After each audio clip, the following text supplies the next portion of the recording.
너무 귀한 자리에 서게 해주신 하나님께 감사와 영광을 올려드립니다. 오늘 부족한 제 간증을 통해서 하나님께서 주시는 위로와 회복이 이곳에 함께하는 모든 분들께 있으시기를 기도드립니다. 오늘 제 간증 제목은 우리에게 닥친 고난과 하나님의 은혜입니다. 저희 부부의 삶의 모습을 아무런 대본이나 각본 없이 있는 그대로 라이브로 찍어서 만들어진 다큐멘터리가 공영방송에서 상영이 되었었습니다. 그리고 그 후 2년 뒤에는 영화로 제작이 되어서 세상에 알려졌고요. 제목은 교회 오빠였었는데요. 11만 명이나 되는 분들께서 이 영화를 봐주셨어요. 많은 분들께서 영화를 보시고 함께 울어주셨고 저희 가정을 위해서 진심으로 기도해 주셨습니다. 그 2달 뒤에는 교회 오빠 이관희라는 제목으로 국민일보에서 책이 출판이 되었는데요. 출판된 지 한 달 만에 베스트셀러가 되었고요.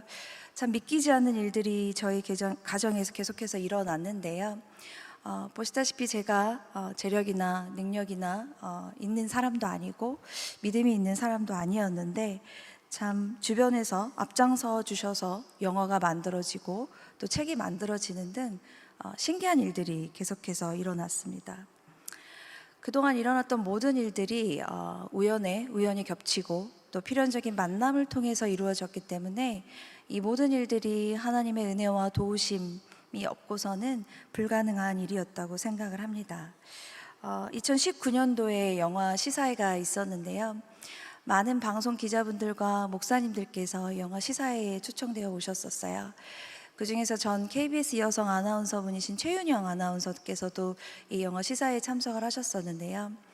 영화를 만드신 이호경 감독님께서 그분께 영화를 어떻게 보셨어요? 라고 물었더니 그분께서 울면서 이렇게 대답을 하시더라고요.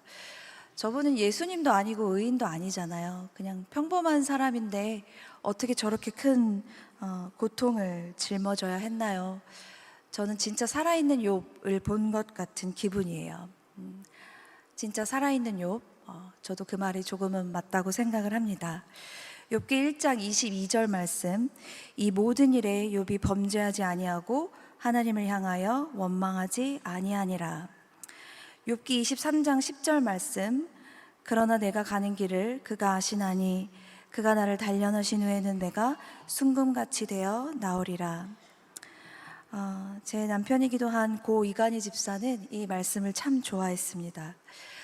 이관희 집사는 그 고난의 시간들을 통과하면서 성경 욥기를 읽고 또 읽고 묵상하면서 끝까지 하나님을 원망하지 않았고 마지막 순간에도 하나님만 바라보고 말씀만 의지하고 모든 것을 감사로 받아들이며 믿음을 지켰습니다.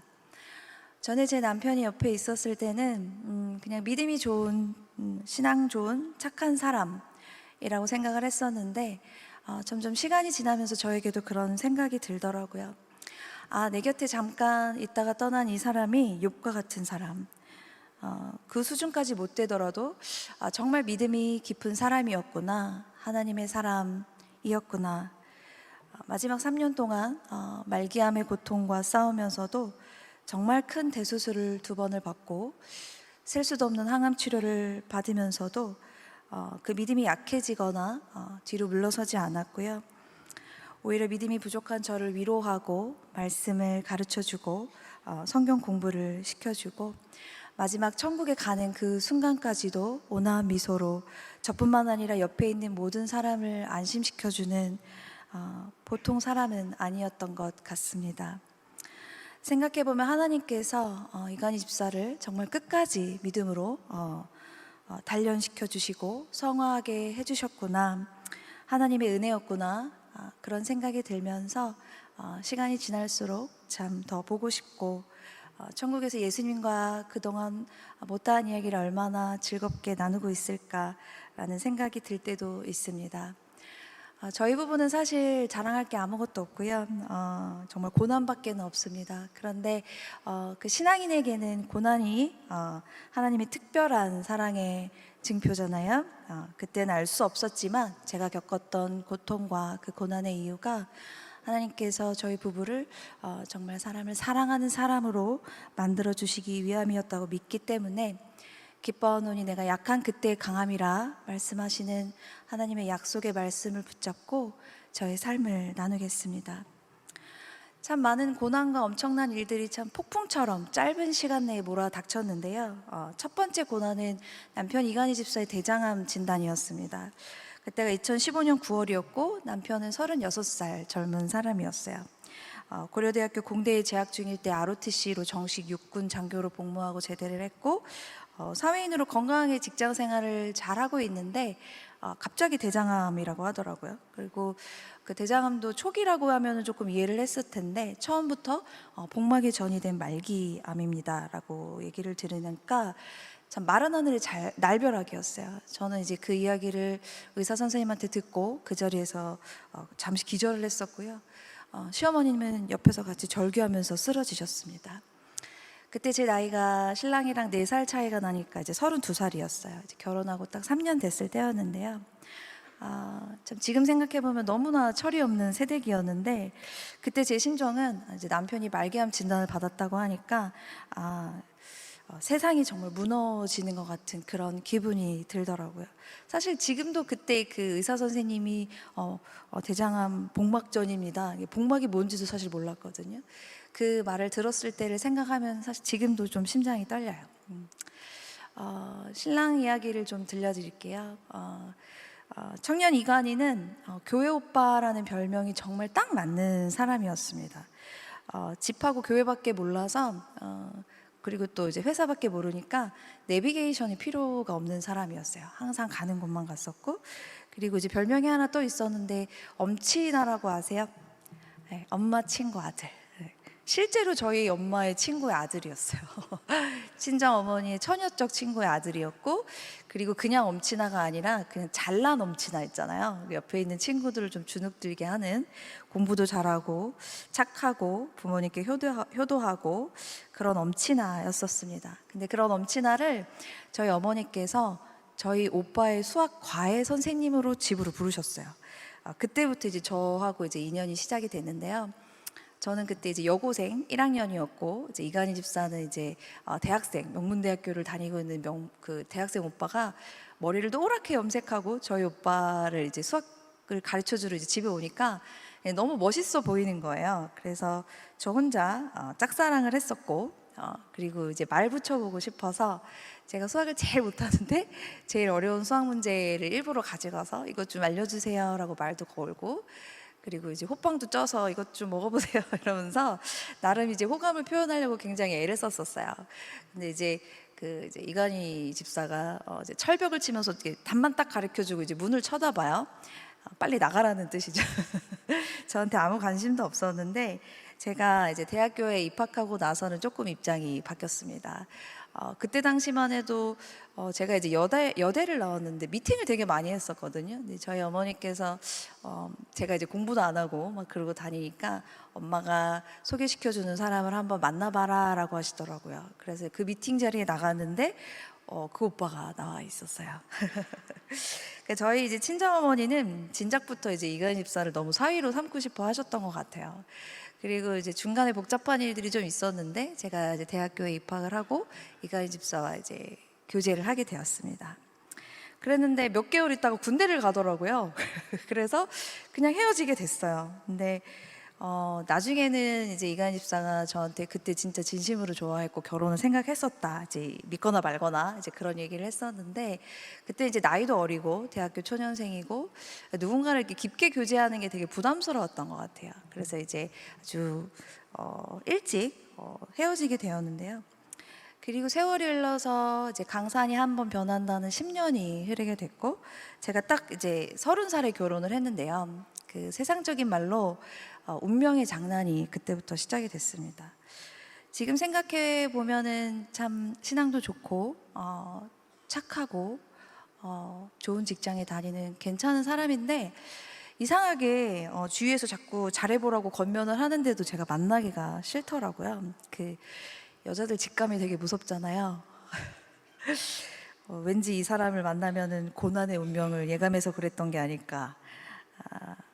근데 이제 사실은 간증의 자리이기 때문에 솔직히 말씀을 드리면요.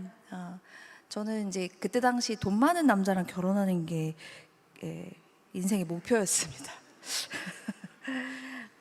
저희 집 이야기를 들려드려야 좀 변명이 될 것 같아서 들려드릴게요. 아버지께서 이제 사업을 잘 하셨고 저는 이제 막내딸로 부족함이 없이 잘 컸는데요. 아주 부자는 아니었지만 제가 하고 싶은 공부, 갖고 싶은 거 다 크면서 참 온실 속 화초처럼 자랐던 것 같아요. 그랬는데 이제 제가 대학교 졸업할 때쯤에 이제 저는 이제 피아노를 전공을 했는데 유학을 준비하고 있을 때쯤에 이제 아버지 사업이 정말 쫄딱 망하는 사건이 찾아왔습니다.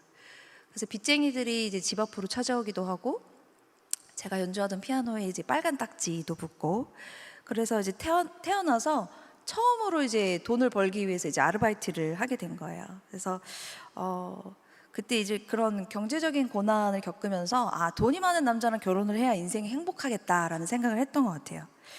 그래서 제가 이간희 집사를 정말 그렇게 좋아했던 첫사랑임에도 불구하고 제가 믿음이 정말 하나도 없다 보니까 이제 세속적인 조건만 보고 이제 신랑감을 골랐던 거죠. 그렇게 해서 좀 비슷한 사람을 만났어요.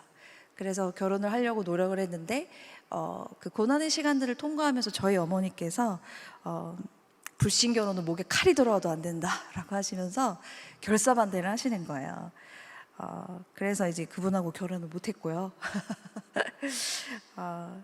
사실은 그때 어머니께서 반대를 하지 않으셨다면 오늘날 제가 이 자리에 서는 일은 절대로 없었겠죠. 하나님을 이렇게 깊게 만나는 축복은 절대로 없었을 거라고 생각을 합니다.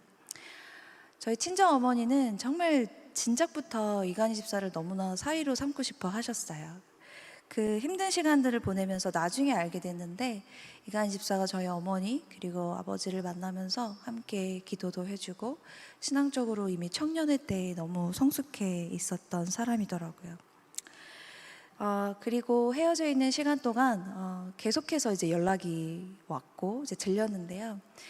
뭐 믿거나 말거나지만 저 때문에 결혼을 안 하고 있다, 이제 이런 소리도 들리고 제가 마음을 고쳐먹기만 하면 저희 부모님도 또 이제 시부모님이 될 어른들도 모두가 행복하게 될 거다라는 생각을 하니까 조금씩 마음이 움직였습니다. 그리고 기도하고 또 기도하다가 이제 마지막에는 이렇게 결론을 내렸어요. 이간희 씨가 물질의 부자는 아니지만 믿음의 부자니까. 그리고 부모님께서 너무나 좋아하시는 거예요. 그리고 그 오랜 시간 동안 그 속마음까지 검증하고 칭찬하는 사람이니까 그때부터 좀 달리 보이기 시작을 하더라고요. 그리고 돈이야 맞벌이해서 같이 벌면 되지 이렇게 결론을 내리고 나니까 이간희 씨가 참 괜찮은 사람으로 다시 보이기 시작을 하더라고요. 그래서 제가 이제 만으로 29살이 되던 해에 이 사람과 결혼하면 이제 꽃길만 걷게 될 거다라는 이제 엄청난 착각 속에서 교회 오빠 이간희 씨와 결혼을 하게 되었습니다. 마치 계획되었던 것처럼 결국 이간희 씨와 결혼을 하면서 어쩌면 피할 수도 있었던 그 엄청난 고난의 터널을 통과하게 됐지만 그래도 저는 후회하지 않고요. 그 고통과 고난의 시간이 있었기 때문에 저희 부부가 정말 전적으로 하나님께만 매달리고 하나님 말씀만 의지하게 됐던 거잖아요. 이간희 집사가 투병하면서 한 번은 이런 말을 한 적이 있습니다. 암을 만나서 투병하는 이 과정이 어떤 면에서는 참 고맙다. 암과 싸우는 시간 동안 쉬면서 지나간 내 인생을 객관적인 시선으로 돌아보고 생활에서 고쳐야 할 나쁜 습관도 고치고 신앙적인 면에서 영적으로 더 건강해지기 위해 노력하기 시작했으니까 나는 암이 참 고맙다. 실제로 저희가 이제 모든 걸 다 내려놓게 된 후부터는 정말 많은 은혜를 체험을 하게 됐는데요. 물론 부부가 100년 해로하는 것도 큰 축복이지만 저희는 신혼 3년, 이제 투병 3년, 비록 짧은 6년의 결혼 생활이었지만 그 시간 동안 정말 농축된 삶을 살고 소중하고 가치 있게 살게 해주셨다고 생각하기 때문에 이간희 씨와 결혼한 건 후회가 없고 또 그렇게 인도해 주신 하나님께 감사합니다. 다시 대장암 진단 받았던 사건으로 돌아가서 말씀을 드릴게요. 그때 제 나이가 33살이었으니까 이제 결혼하고 딱 3년 됐을 때였거든요. 저희 부부가 정말 그때 전성기라고 할 만큼 사이가 좋을 때였어요. 다른 부부들은 이제 사실 신혼기간이 좀 지나면 싸우시잖아요. 아닌 척하고 계시. 저희는 그런 게 없었어요. 왜냐면 이제 결혼하자마자 싸웠기 때문에 당신을 만난 건 로또야. 막 한 개도 안 맞아. 연애 때 보이지 않던 모습이 결혼을 하니까 이제 보이더라고요. 그래서 정말 많이 싸우고 남편의 말에 순종하지 않는 그런 아내였습니다.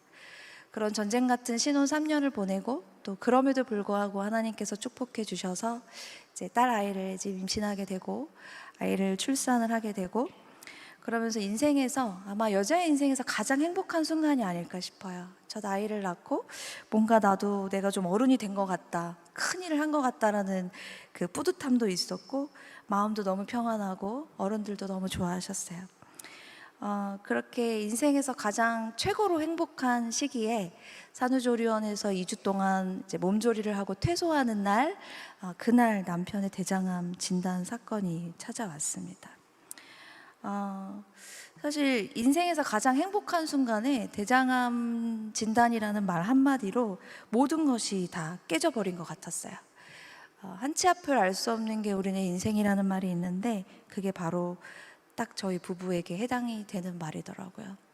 지금 생각해도 그 행복했던 시간을 조금 더 주셨으면 어땠을까 하는 아쉬운 마음도 있습니다. 대장암 4기라고 최종 확인이 된 날부터 정말 어렵고 힘든 일들이 계속 되었는데요. 그렇게 건강했던 36살 젊은 남편이 대장암 말기라고 하니까 그럼 신랑이 이제 곧 죽을 수도 있다는 거네. 이제 이런 생각이 들면서 참 숨이 막히고 매일 울었던 것 같아요. 사람의 눈에서 눈물이 이렇게 많이 나올 수 있구나라고 놀라면서 매일 울었습니다. 나는 지금 이제 아이를 낳고 산모의 몸으로 건강을 회복해야 될 때인데 4기 암환자가 된 남편의 간병을 매일 해야 한다는 사실이 믿기지가 않았어요. 미역국을 마시면서 정말 매일 울었는데요. 한 가지 힘든 일이 이제 또 생겼습니다. 저희가 그때 이제 분가에서 살고 있었는데 저희 시어머니께서 아들을 살려야 된다라고 하시면서 짐을 싸가지고 이제 저희 집으로 들어오시게 된 거예요. 그래서 아들 입장에서는 사실 엄마만큼 편하고 좋은 사람이 없기 때문에 저는 솔직히 싫었지만 남편을 위해서 그렇게 하는 게 당연하다고 생각을 했고 좁은 집에서 시어머니와 함께 사는 생활이 시작이 됐습니다. 얼마 후에는 조금 더 힘든 일이 생겼어요. 미국에 살고 있던 시누이가 오빠를 살려야 된다라고 하면서 5살, 2살 조카를 데리고 큰 이민 가방을 2개를 가지고 한국으로 들어왔어요. 그리고 저희 집으로 들어오게 됐습니다. 상상만 해도 싫지 않으세요? 시누이 있으신 분. 오빠를 생각하는 마음은 너무 감사한데 저는 너무 힘이 들더라고요. 조그만 저희 집에 시누이네 3식구, 시어머니, 말기암 환자가 된 남편, 신생아인 저희 딸, 이제 막 몸푸른 저까지 7명이서 집에서 삼시세끼를 해먹는데 정말 전쟁이 따로 없더라고요. 결국 저는 이제 잠도 못 자고 이제 집안일을 하면서 온몸이 막 쑤시면서 이제 산후풍이 왔는데요. 근데 거기 있는 식구들 중에 감히 누구한테 제가 아프다라고 말을 하겠어요. 아무런 말도 못하고 정말 지옥이 있다면 이렇겠구나라는 기분이었었습니다. 근데 사실 저도 힘들었지만 암 환자가 된 남편은 더 힘들었겠죠. 그때 당시 신랑은 이제 LG전자의 연구원으로 재직 중에 있었는데 퀄컴 코리아라는 글로벌 IT 기업에 스카우트돼서 직장을 옮기고 승진도 하고 억대 연봉을 받으면서 잘 다니고 있었어요.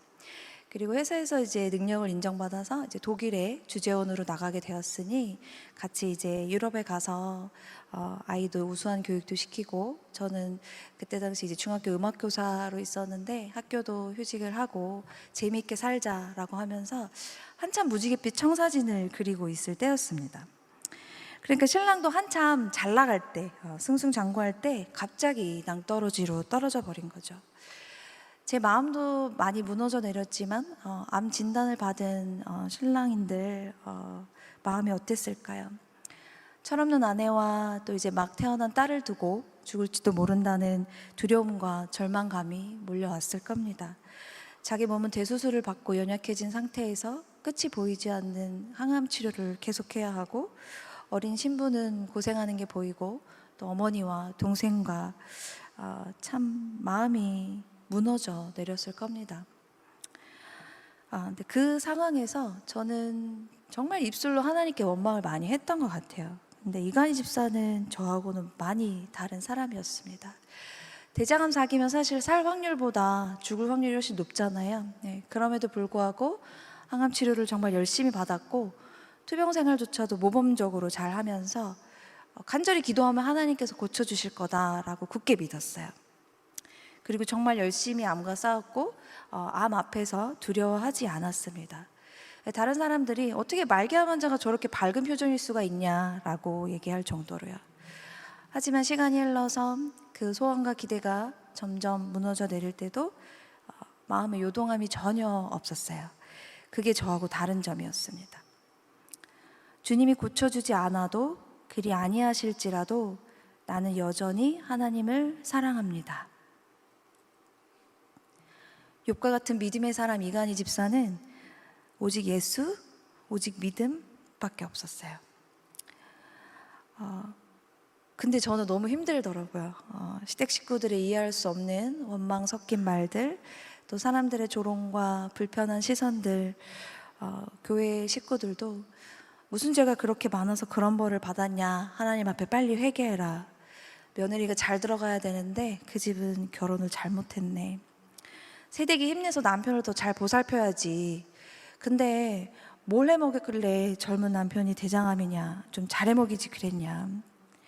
위로인지 조롱인지 알 수 없는 비수 같은 말들을 들으면서 외롭게 방 안에 갇혀서 지냈습니다. 교회에도 나오기가 힘들었어요. 그러나 한편으로는 이 또한 지나가리라. 이 지옥 같은 시간이 언젠가는 흘러갈 거고 꼭 원래의 자리로 하나님께서 모든 것을 회복시켜 주실 거다라고 막연하게 믿었어요. 남편의 병을 고쳐보려고 제 돈 주고는 사실 책을 사본 적이 없는데 암이라고 써져 있는 모든 책을 다 샀어요. 그래서 박스로 사다 놓고 밤새서 밑줄 치고 읽고 공부하고 이것저것 좋다는 것들을 다 사서 남편한테 먹어보자, 어디도 가보자 그러면서 남편한테 이렇게 권면을 하면 교회 오빠 이간희 집사는 제게 은주야, 지금 이런 거 할 때가 아니야. 지금은 하나님 말씀을 붙들어야 돼. 은주도 말씀 읽는 시간을 좀 더 늘렸으면 좋겠다라고 이야기하던 사람이었습니다. 그러면 이제 저도 지지 않고 말씀 묵상하고 기도했으면 적용을 해야지. 암 환자가 왜 먹는 거, 자는 거, 운동하는 거 왜 소홀히 해? 라고 하면서 투닥투닥 그 시간들을 이제 서로의 부족함을 채워갔는데요. 이렇게 말로 들으면 되게 아름답지만 실제로는 정말 피눈물이 나는 시간들이었고요.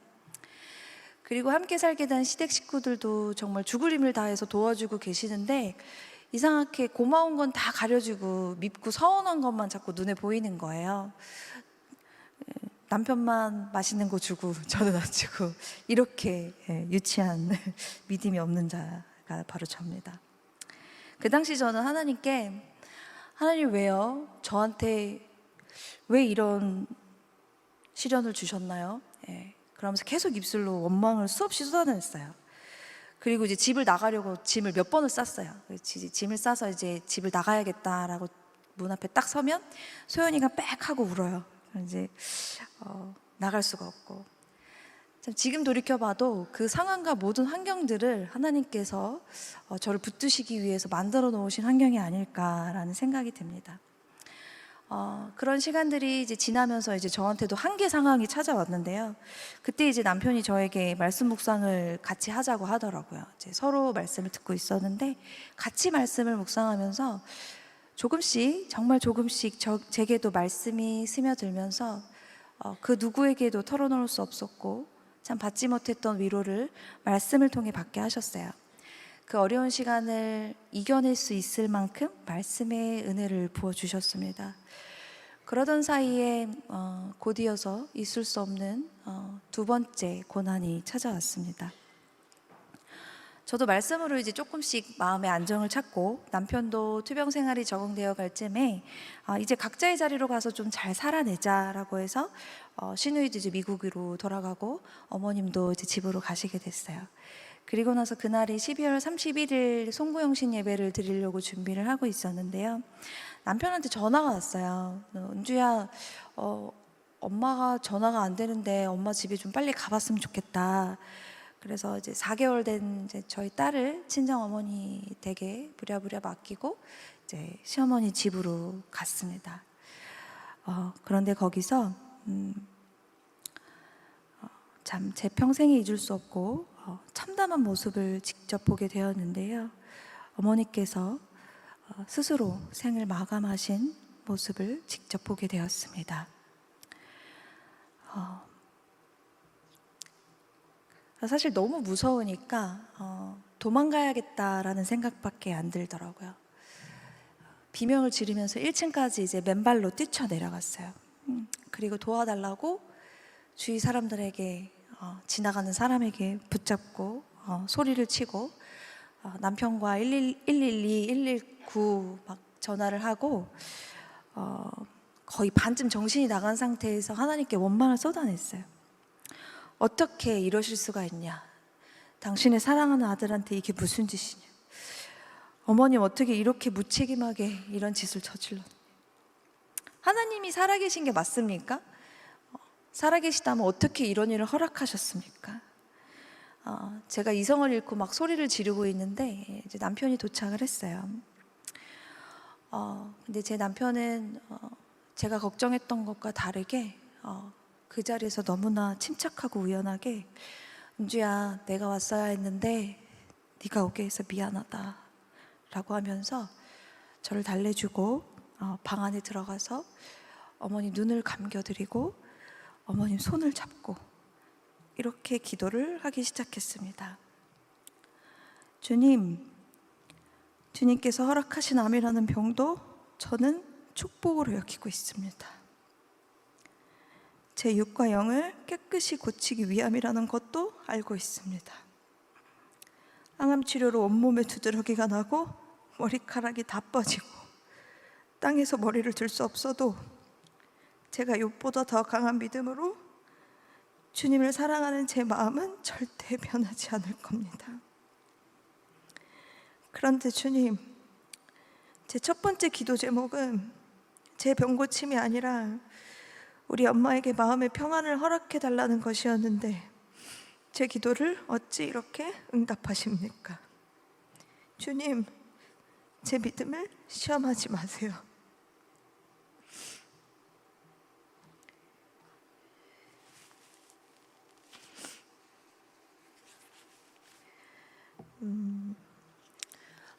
암 진단 이후에 제 앞에서 정말 한 번도 운 적이 없는 남편이었는데요.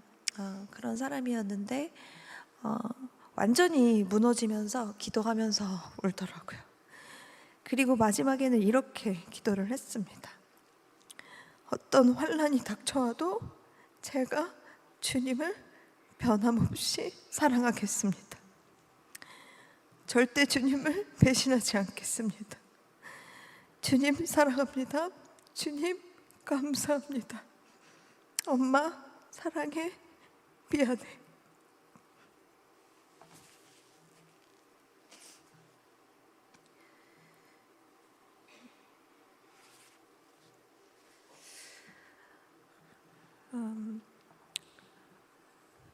저는 그 기도를 지금도 사실 너무나 똑똑하게 기억을 하고 있습니다.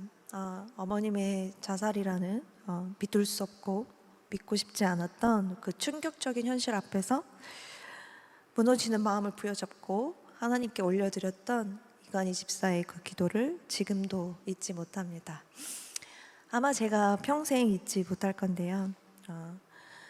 그 일이 있고 한참 시간이 지난 후에 남편의 모교인 안양제일 교회에서 간증을 했었습니다. 그때 그 기도에 대해서 이렇게 그 속마음을 담은 고백을 했었는데요.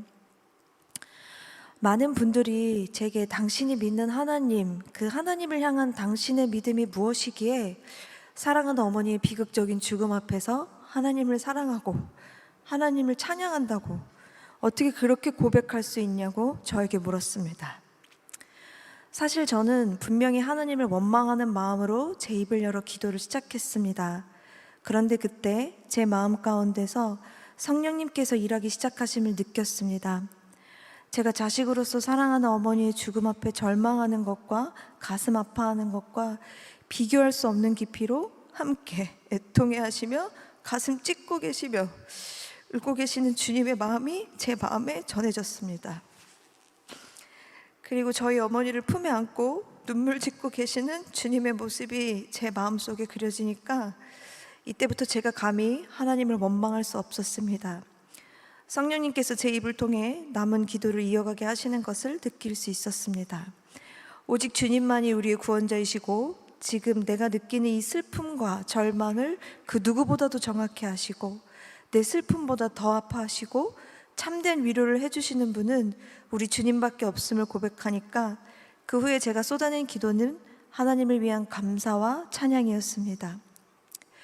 사랑하는 어머니의 비극적인 죽음 앞에서 드렸던 이 역설적인 기도는 저의 어떤 이성적 의지의 표현이나 믿음의 고백이 아니라 일생의 절대 절망 속에서 좌절의 나락으로 빠질 수밖에 없었던 제 삶을 구원하시기 위해 제 안에 성령님께서 극적인 반전을 이루신 것이었음을 저는 확신합니다.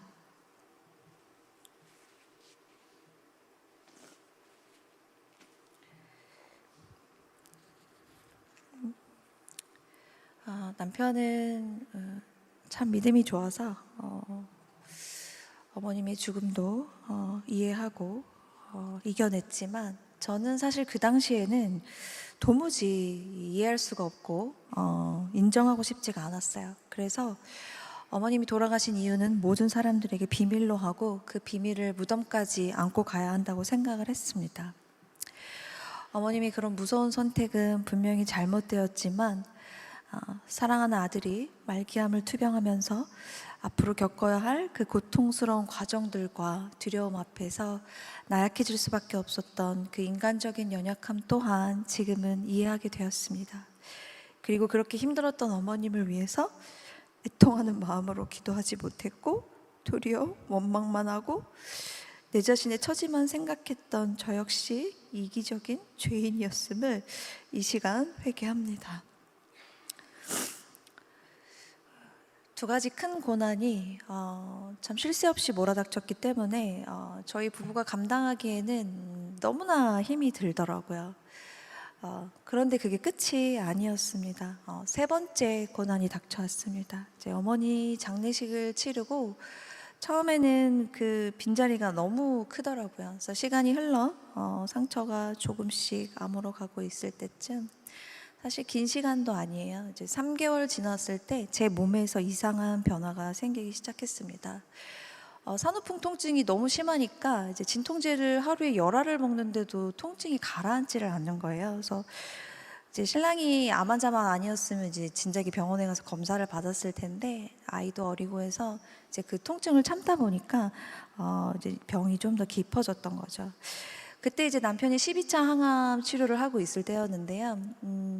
그 5FU라고 해서 2박 3일 동안 몸에 항암제를 이렇게 달고 맞는 게 있어요. 병원에서 항암제를 달고 집에서 이제 2박 3일 동안 하루 종일 달고 맞는 건데, 그 항암제를 몸에 달고 있을 때 소연이가 이제 열이 40도까지 올라 버리는 날이 있었어요.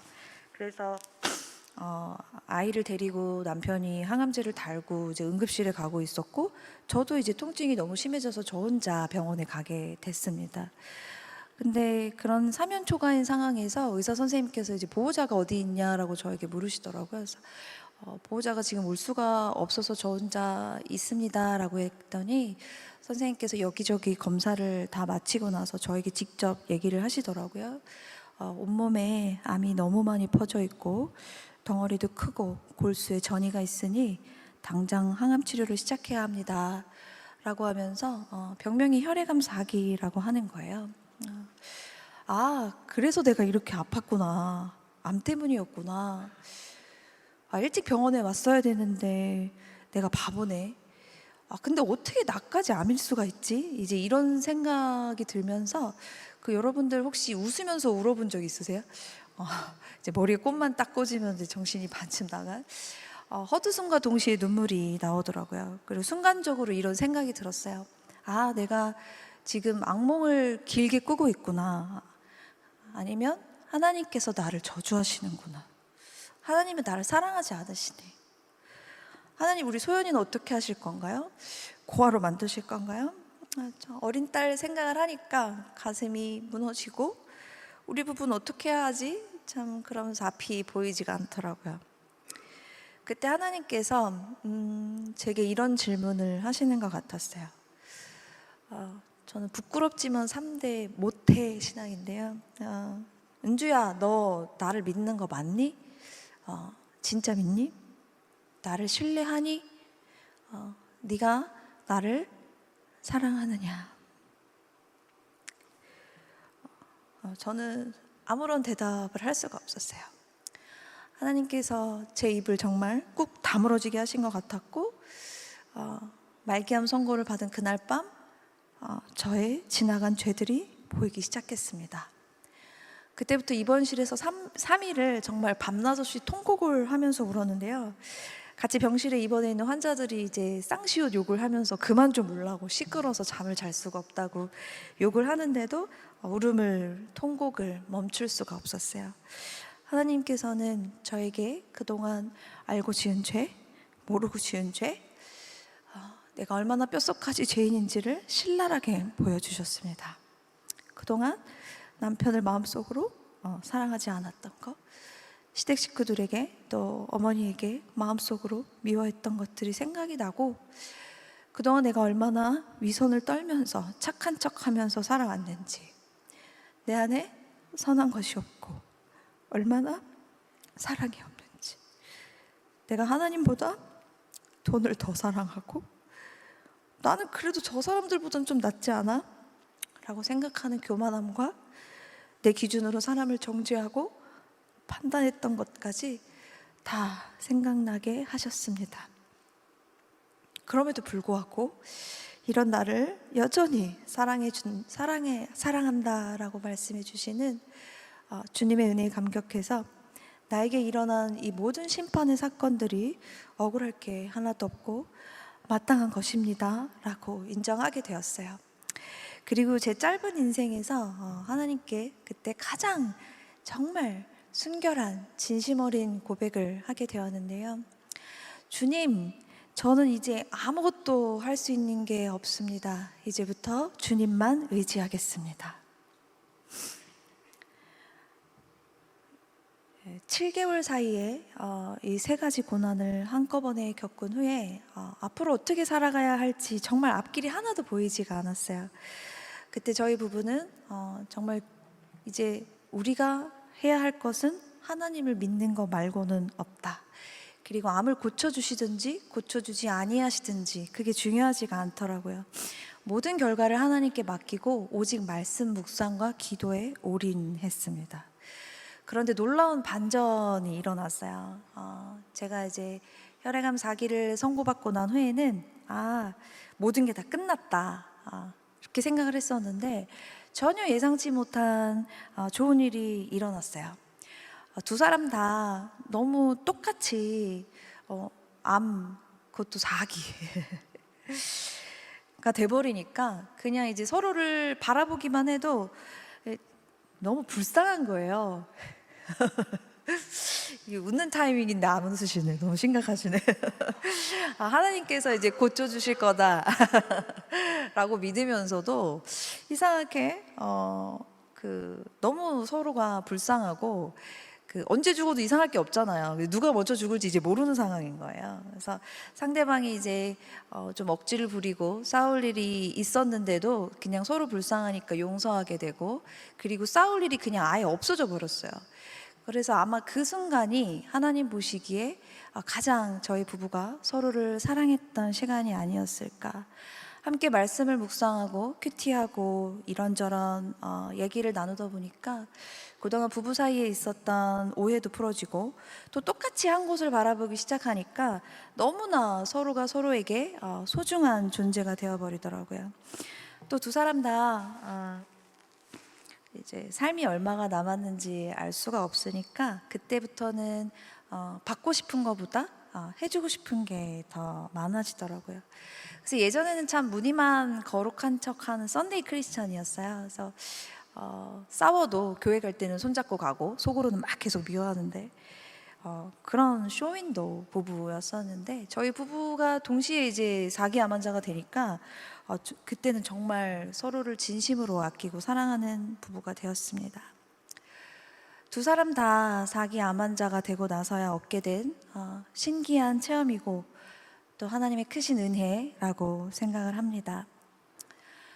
남편은 투병하면서 저와는 다르게 암과 관련된 책은 정말 한 권도 읽지를 않았어요.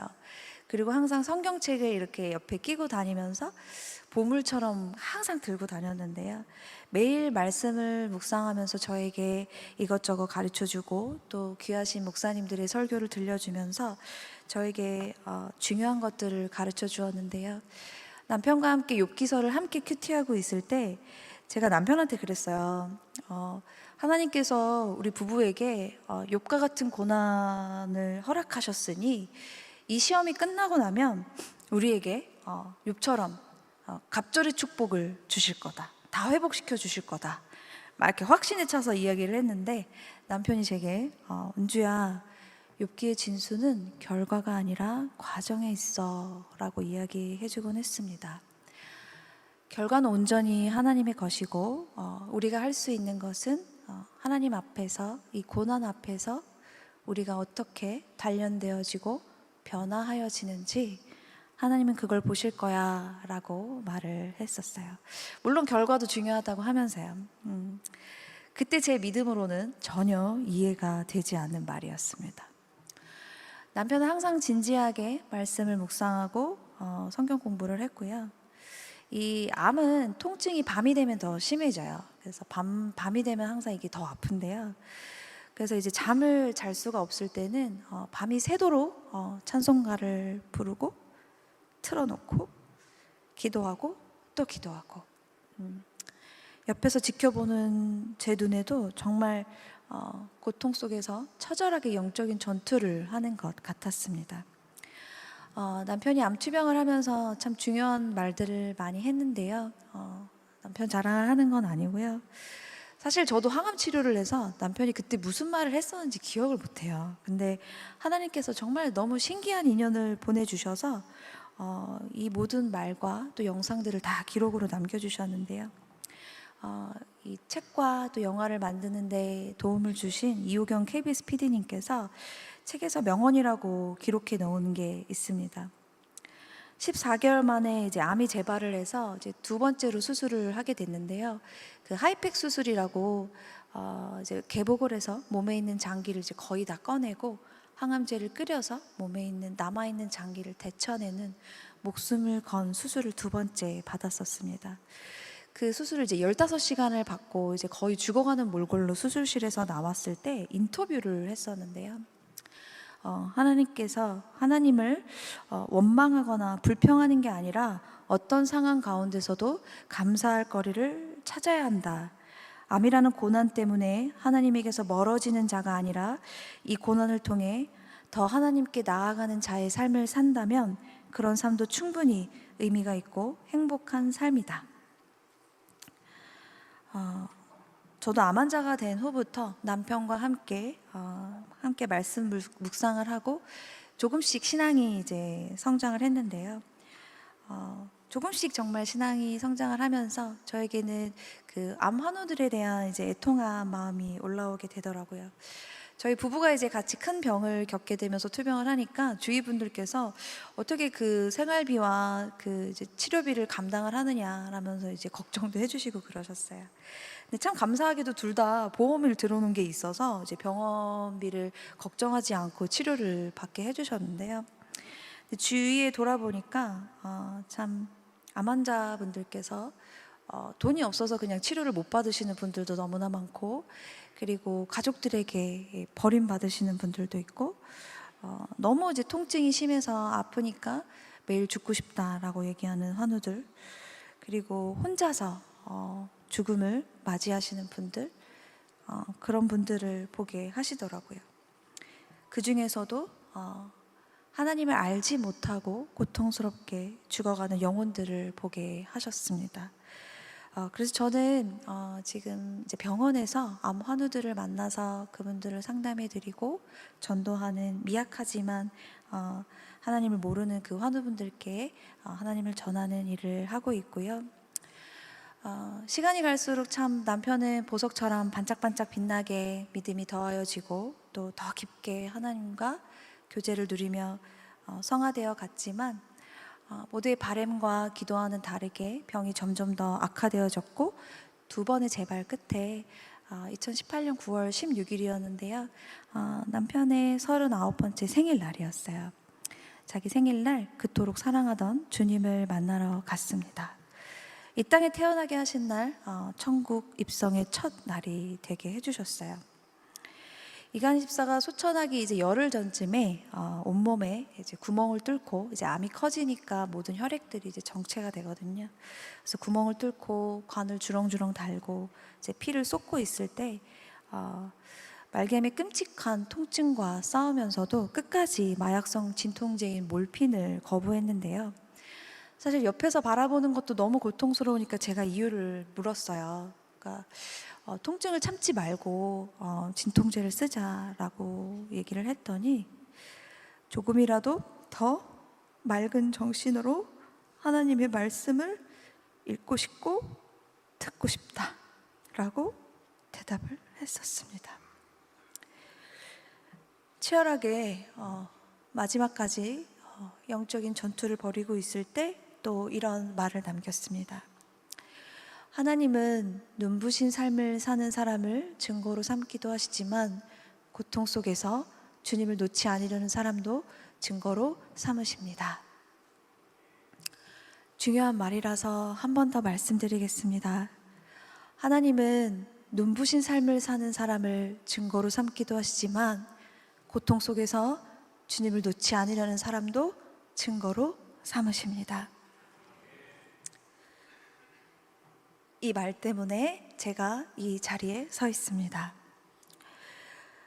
저희 부부의 투병 과정에서 저희의 의지와 계획과는 정말 아무런 상관이 없이 정말 전적인 하나님의 은혜로 말기암 환우의 보호자였던, 그래서 말하지 않아도 서로의 마음을 너무 잘 이해할 수밖에 없었던 KBS TV 이호경 PD를 만나게 됐고요. 이 이호경 PD는 사실 넌 크리스찬입니다. 비기독교인인 이 PD를 통해서 믿지 않는 자의 시선으로 바라본 저희 부부의 삶의 모습들이 다큐멘터리로 제작이 되고 공영방송에 나가게 되고 공영방송에서 욥기서의 말씀들이 상영이 되었습니다. 그리고 또 다큐멘터리에 담지 못한 이야기가 영화로 만들어져서 전국 극장에 상영이 되고 미국과 캐나다에서도 상영을 하게 되었습니다. 제가 또 정말 계획하지 않았었는데 하나님께서 또 책을 출판하게 해주셔서 베스트셀러가 되었고요.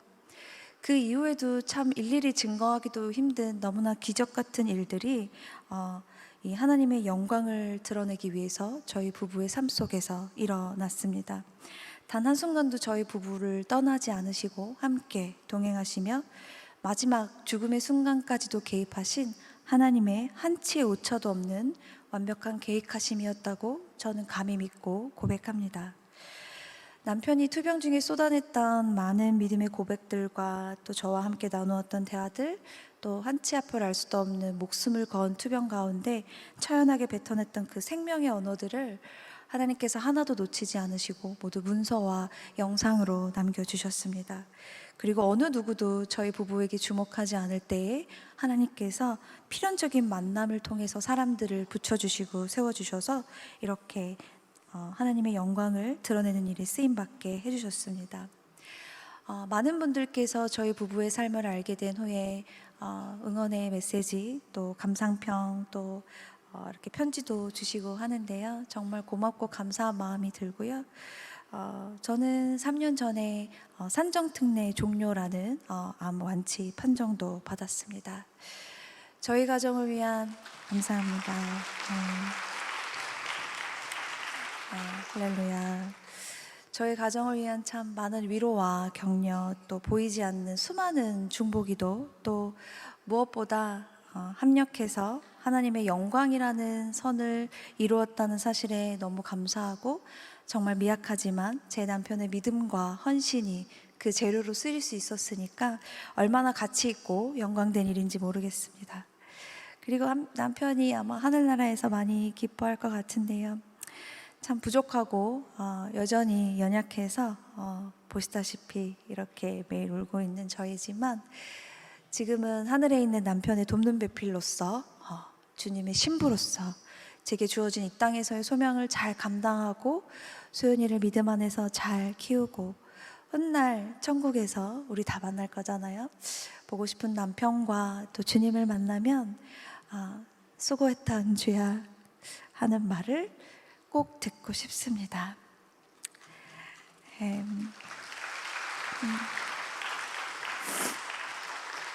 감사합니다.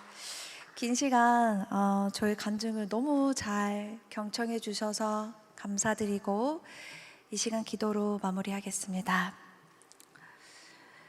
사랑의 하나님, 이 시간 정말 숨도 쉬어지지 않는 깊은 절망과 두려움과 고통 중에 있는 그 한 사람을 위로하시기 위해서 저를 이 자리에 세우셨음을 믿습니다.